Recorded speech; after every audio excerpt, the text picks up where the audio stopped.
Hi everybody, welcome back to Horror Stories. Cerita kali ini teror ilmu hitam di sebuah persaingan bisnis.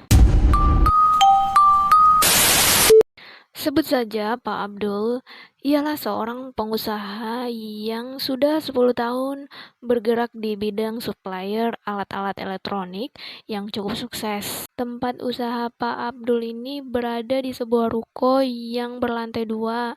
Kemudian di lantai dasar itu dijadikan sebagai tempat usaha yang sangat berkembang dengan pesat. Dan untuk lantai 2-nya itu dijadikan tempat tinggal untuk keluarganya. Jadi Pak Abdul ini mempunyai 8 pegawai yang memiliki jam shift yang berbeda-beda dan mempunyai banyak customer, relasi yang puas dengan pelayanan dari Pak Abdul dan pegawai-pegawainya.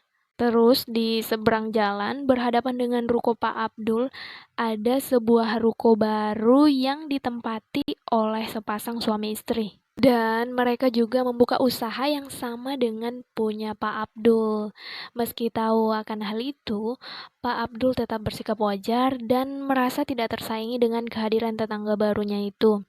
Pokoknya Pak Abdul ini welcome lah. Setelah 2 bulan berjalan, meski mempunyai saingan usaha yang sama, usaha Pak Abdul malah tambah ramai, bahkan ada relasi yang menawarkan kerjasama. Sampai suatu malam, terjadilah awal dari segala teror gaib yang berbuntut panjang yang menimpa Pak Abdul dan keluarganya serta pegawai-pegawainya. Tepat tengah malam, Pak Abdul terbangun karena mendengarkan suara ledakan yang cukup keras dari loteng rumahnya.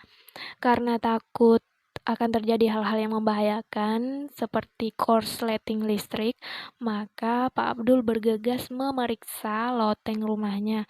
Setelah diperiksa, ternyata tidak terjadi apa-apa. Kemudian di pagi hari, salah satu pegawai Pak Abdul datang lebih awal untuk membuka toko, tiba-tiba menjerit dan pingsan. Setelah siuman, pegawainya itu menceritakan kalau dia melihat 3 sosok pocing yang melayang di atas deretan mesin cuci. Karena tidak percaya dengan hal seperti itu, Pak Abdul pun menganggap pegawainya itu hanya berhalusinasi. Seminggu setelah kejadian aneh yang menimpa pegawainya itu, omset toko elektronik Pak Abdul turun drastis. Customer yang datang mulai berkurang serta banyak relasi bisnisnya yang membatalkan kerjasama secara sepihak. Keluhan pun mulai bermunculan dari mulut-mulut para pegawainya. Mereka mengeluh kalau kondisi ruangan sangat panas, padahal pendingin ruangan sudah disetel sedingin mungkin. Dan mereka juga diserang dengan rasa kantuk yang terus-menerus. Tapi anehnya, ketika berada di luar toko, semua rasa aneh itu hilang dengan sendirinya.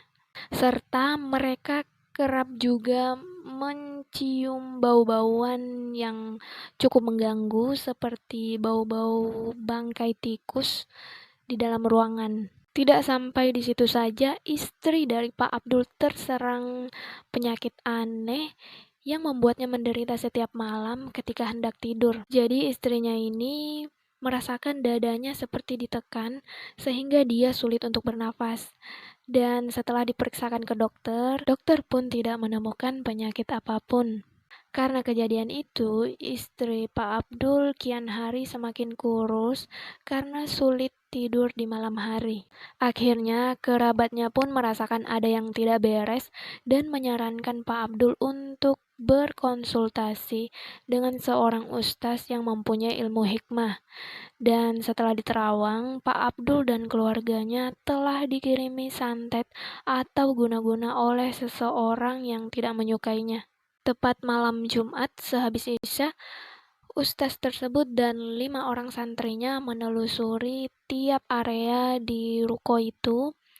Mulai di atas loteng kamar Pak Abdul ditemukan kain kafan yang berisikan tanah, rambut, gunting berkarat, bunga-bunga yang sudah kering, serta bangkai tikus yang sudah mengering. Kemudian di lantai dasar ditemukan juga bungkusan yang sama setelah tehel lantainya dibongkar. Setelah itu dilakukan pembersihan pagar gaib di seluruh area dan 3 pocing kiriman itu dikembalikan kepada si pengirim. Seluruh keluarga dan pegawai-pegawai Pak Abdul kemudian diruqyah untuk menetralisir efek-efek dari teror gaib tersebut. Dan dilanjutkan dengan pengajian oleh para santri-santri ustaz tersebut selama 3 malam. 2 minggu setelah kejadian itu, kondisi keluarga Pak Abdul dan para pegawainya kembali seperti semula dan tokonya pun mulai kembali ramai.